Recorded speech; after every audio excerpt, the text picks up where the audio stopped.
Hello WhatsApp guys, আজকে চলে এসেছি আমরা সেক্টর ৩ এ মেলায় হইতেছে। তো এই জায়গায় আমরা সরাসরি চলে আসলাম। আমি ভাবতেছিলাম অনেকদিন যাবত কোনো মেলায় বা নাগরদোলায় ওঠা হয় নাই বা কোথাও যাওয়া হয় নাই। তো সেই ক্ষেত্রে আজকে পহেলা বৈশাখ উপলক্ষে সেক্টর ৩ এ মেলা হইতেছে আমার এলাকার পাশেই। সো আমরা সবাই চলে গেলাম মেলা দেখতে। আমার বাসাটা সেক্টর ৪ এর এক পাশে, আর এটা ৩ নাম্বার সেক্টরে মেলা হইতেছে। যখন স্টেট বানতেছিল বা আগে থেকে সবকিছু গুছাইতেছিল, তখন থেকে আমি দেখতেছিলাম যে না, এই জায়গায় মেলা হবে। দূরে কোথাও যেতাম, কিন্তু যে গরম ভাই, কেমনে যাবো দূরে? এমনিতে গেমে দেখেন আমার পাঞ্জাবিটা একদম ভিজে গিয়েছে।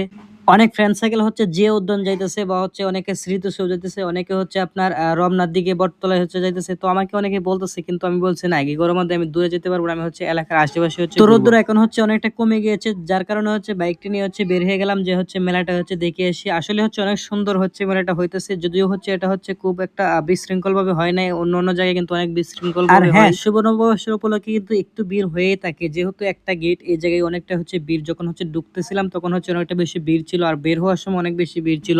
আসলে একটা কথা না বললে নয়, যখন ছোট্ট ছিলাম তখন কাছারি ঘরে মেলা দেখতে যেতাম, তখনের ফিলটা এখন কিন্তু আসে না, এখন কিন্তু অনেকটা বড় হয়ে গেছে। আর তখন ছোট সময় কিন্তু ভাবতাম যে কবে জানি বড় হবো, একা একা মেলায় যাবো। এখন ঠিক একা একাই মেলায় যাই, অনেক টাকা পয়সা নিয়ে যাই, কিন্তু ছোট্ট সময়টাকে অনেক বেশি মিস করি। এখন যদি পারতাম ছোট সময় চলে যেতে, কিন্তু এটা কোনোদিনই সম্ভব না। আর ছোট সময় কিন্তু মেলা থেকে অনেকটা ডিফারেন্ট এখন, কারণ ছোট সময় কিন্তু আমরা বিন্নি খই দেখতাম, খেলনা দেখতাম, ঘোড়া হাতি অনেক কিছু দেখতাম। এগুলো কিন্তু এখন কিচ্ছু পাওয়া যায় না। এখন শুধু আধুনিকতার মডেল স্টাইল দেখে সবাই মেলায় চলে যায়। যদিও একটা স্টলে আমি দেখেছি যে আগেকার দিনে কিছু পিঠা নিয়ে আসছে, এবং কিছু পাক্কন পিঠা, বিভিন্ন রকমের পিঠা ছিল, কিন্তু আমি কিন্তু বিন্নি কই বা খেলনা ঘোড়া এগুলো কিন্তু কিছু আমি দেখতে পাই নাই। অন্যান্য সবকিছু দেখতে পেয়েছি। বিভিন্ন রকমের সস উঠছিল, এবং বিভিন্ন রকমের কিছু কিছু জিনিস উঠছিল, খেলনা, ছোট বাচ্চাদের আইসক্রিম, সবগুলো পেয়েছি। আর হ্যাঁ, এই মেলাটা কিন্তু মজুর কোম্পানির পক্ষ থেকে হয়েছিল। চতুর্দিকে মজুর কিন্তু গেট রয়েছিল, দেখতে পাচ্ছেন আপনারা। এক কথায় বলতে স্পন্সর ছিল মজুর। মজুর তারা এই টাকাটা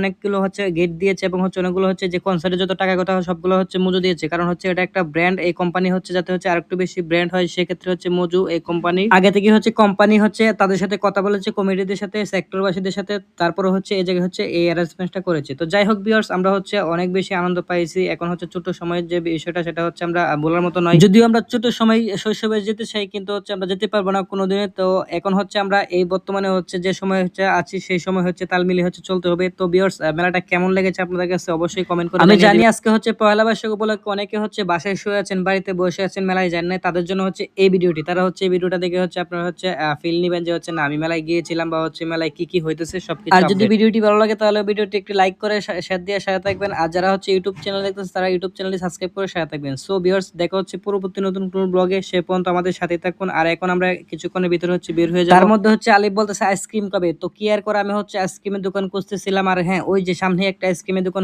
পেয়ে গেলাম। তারপর ওই দোকানতে আইসক্রিম কিনে আলিফকে আইসক্রিম খাওয়াই দিলাম। তো ভিউয়ার্স, সবাই ভালো থাকবেন, সুস্থ থাকবেন। দেখা পরবর্তী নতুন কোন ব্লগে। আল্লাহ হাফেজ।